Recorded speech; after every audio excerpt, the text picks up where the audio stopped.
This is the roller coaster strategy. Let's go.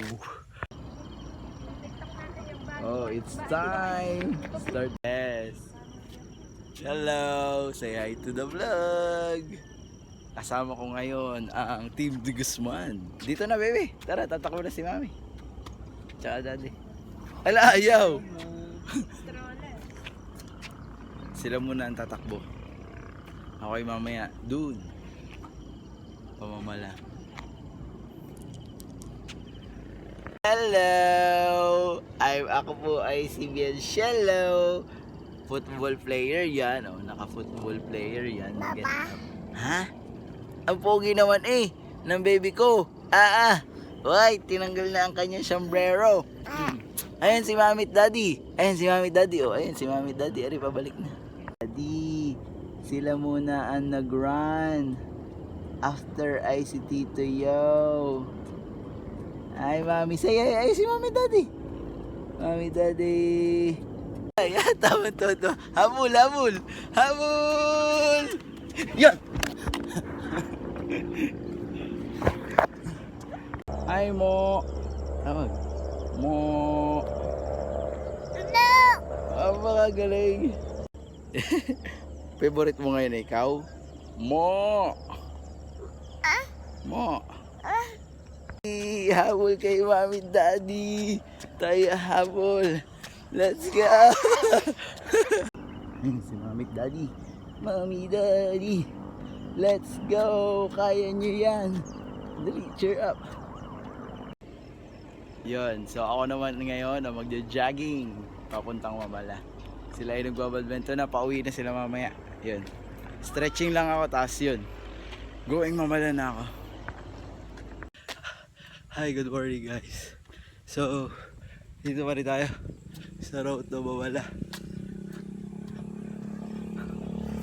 So, ito yung mga natutulan ko dito sa uphill, downhill, going Mamala.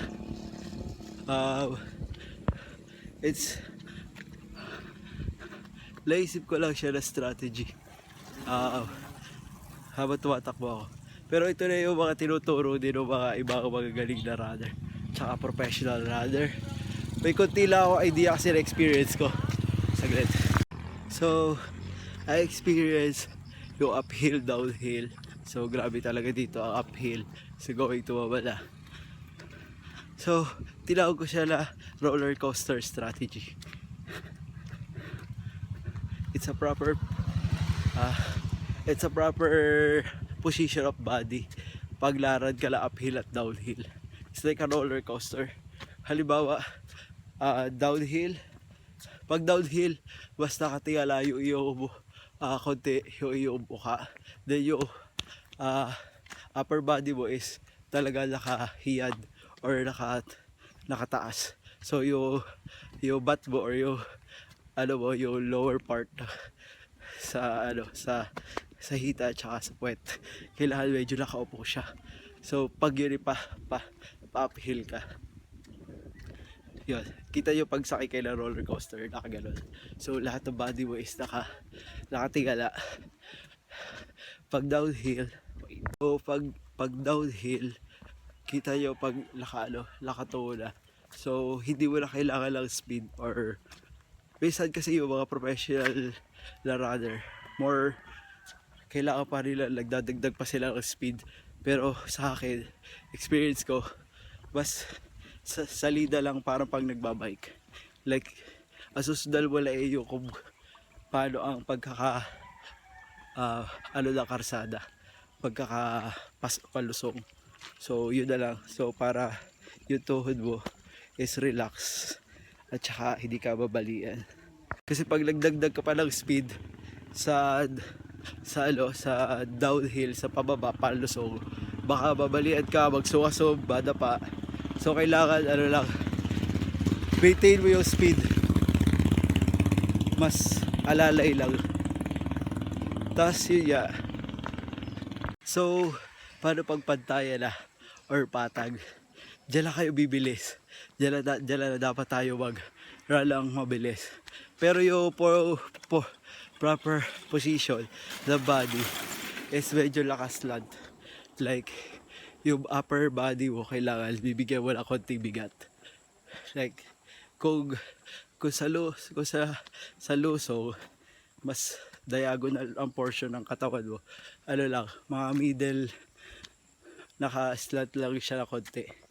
So, para nakagaya lang yung position ng body. Mas mabilis. Yung weight mo, kailangan ay nasa upper body sa katawan. Para yun ang nagbibigay ng speed. Tapos, sa hands, yun naman yung bumibigay nila bilis din. So, relax yung kamay. Tapos, sa patag to yung pantayan. So, doon mas mabilis ka dapat speed. So, mas mabilis dapat ang takbo mo. Kalimitan yung iba, yung mga professional, sila, habang tumatalo na.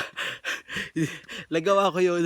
Pero, pag yung tumatalo na parang tumatakbo, tas parang tumatalon, yung parang mga runner na mga, sa mga, saan nga bang bansa? Kagaya na Bolt, yung tumatalo na talaga. Nakakapagod yun. Nakakaubos yun ng hangin. So baka ilang metro lang ang natatakbo mo. Pag hindi ka sanay yung tumatalo na habang tumatakbo, hihigalid ka. Kagaya ko kayo, hinihigal. Ayan. So, this is a part of vlogging. While you are running, nakakahapo siya. Additional siya na pagod. Yun. So, yun yung aking roller coaster strategy. Let's go! Hello guys. So bakit nga ba kailangan nyo ang the roller coaster strategy sa pagtakbo? So naisip ko lang siya kasi during my biking experience is hindi pa ako sanay doon, baguhan pala ako. So nabubulaga ako sa mga road like pag-ahula tsaka tapos hindi pa ako nakakambyo. So yung the roller coaster strategy, mabibigyan kayo na proper position and be ready yung katawan nyo na maging ready na kailangan nyo na mag-change ng position sa katawan nyo pag ahula at saka pag luso at pagpantayan. So it's siya, hindi na kayo mabubulaga pag kita nyo na ay ahod to. So kailangan nyo na, kumbaga pag pag nagbomotor or nagdadrive kayo, like you need to change gear na. So yun yung proper, yun yung naisip ko na strategy to do those roller coaster strategy na ay ahon na to, so be ready na mag-change ka na ng position ng iyong body. Pag katamtaman lang na ahon, pag katamtaman lang na luso, kailangan hindi na masyado exaggerated na kailangan tumigala or islant mo lang mabuti ang iyong so pa rin yung proper pa rin para hindi kayo ma-relax yung katawan nyo. So yun naisip ko na gagawin ko.